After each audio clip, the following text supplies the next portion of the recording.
SCB medical रे कांदुछि बरीर झियो।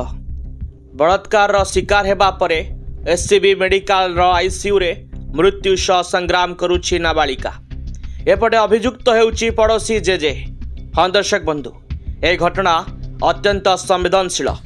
अभियुक्त अरखित परिडा ओरफ कालंदी हेउछि पीड़ितांक पड़ोसी जेजे। परिवार लोकंक कहिबा मुताबक कलामाटियार कालंदी प्रथमे नेउल देखैबा नारे प्रलोभन देखाई नाबालिका एक निछाटिया स्थान को नहीं आउ सेठारे तार दुष्कर्म करिथिला। आउ परे ए संपर्क रे काहाकू न जणैबा पई हत्या धमक देइथिला, जहा एबे अभियोग आनिछंती पीड़ितांक बापा। तरे नजर पकांतु पीड़ितांक बापा देइथिबा बयान उपरे। आज्ञा 23 तारिख दिन 3:30 पाखापाखि हम आम घर पाखर जड़े व्यक्ति कि एमती एक चंडाल व्यक्ति ता ना हूँ अरखित परिडा, डाक ना हूँ कालिया। मोर 9 वर्षर छोटिया झील सहित जी कि किसी जानी नहीं दुनिया विषय ताकू मिछरे प्रलोभन देखी से ताकू नेउल छुआ देखे बोली कही 12 भितर को डाकी नहीं ता सहित जो खराब संपर्क रखिकी माने एमिति भाव में अवस्था करिछि जोटा कि आपण भाभी भी पारिबेनी। से घटना घटिला परे ताकू पुणी ताकू मारिदेवी बोली जीवन रू ताकू निजकू भय देखा से तो बापा माँ को भी मारिदेवी ताकू या कही मिछ कहबू जे एमिति मु खेलु खेलु मो सहित गोटे बाउंस खिलरे मोर एटा खेत खेंची हो जाइछि बोली कहबू ताकू कहिछि। सी छुआ भी ताहारी कथारे कि किसी समय भी सही कथा को एकला। तापर आमे प्रकृत घटना पाखरे पहुँचलु। ताकू पचारला परे से सत ताकू सूत्रे की पचारला परे से सब सत कथा कहला जे एही लोक कालिया जेज मते डाकिकी नेकी एहा कहिकी मो सहित यही सब करछि। मो चिल्लेबारू मो पाटी की माड़ी बसिला।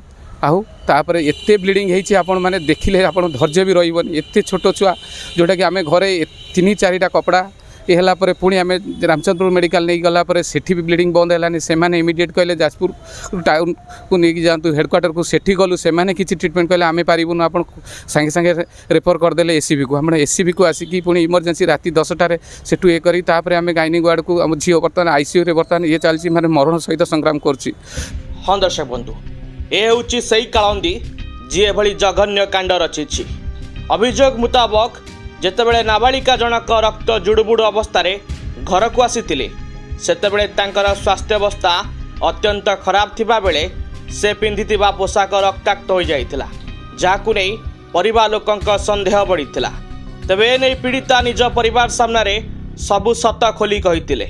परे नाबालिकार स्वास्थ्य अवस्था खराब हेबारु तांकु प्रथमे बरीगोष्ठी स्वास्थ्य केन्द्र एवं सेठू जाजपुर जिला चिकित्सालय को नैथिले।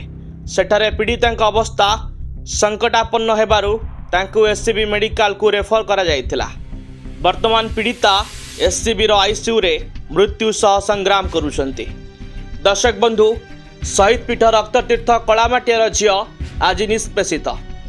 चतुर्थ श्रेणी रे पढ़ुथिबा 9 वर्षर झियो प्रति होइतिबा एभली जघन्य कांडर न्याय देव कि बरी प्रशासन एवं पुलिस विभाग। सेपटे पुलिस एने तत्पर देखाइतिबा परे अभियुक्त को विद्रुपा अंचल धरितिबा नै सूचना मिलुछि।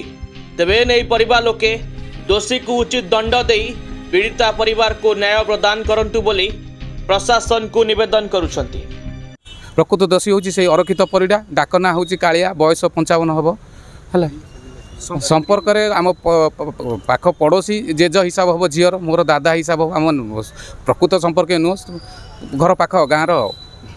तेणु मु प्रशासन को निवेदन करुच्ची हाथ जोड़िकी से जमीती से एक्शन जिते शीघ्र पारुचंती जे कि दोषी को जिते शीघ्र अरेस्ट करंतु। अरेस्ट करू कड़ारू कड़ा जमी कार्यानुष्ठान नि जाऊ जमी फाँसी हो जमी एभली कार्यानुष्ठान कहीं जमी कहीं एभली कुकर्म कहीं कहारी आउ करने जमी न चाहतु। मुझे निवेदन करी प्रशासन को जहाँ दफा लगे कड़ारू कड़ा दफा लगातु मुझे निवेदन करी। तबे देखा बाकी रहा पीड़िता परिवार को केबे न्याय मिलुछि।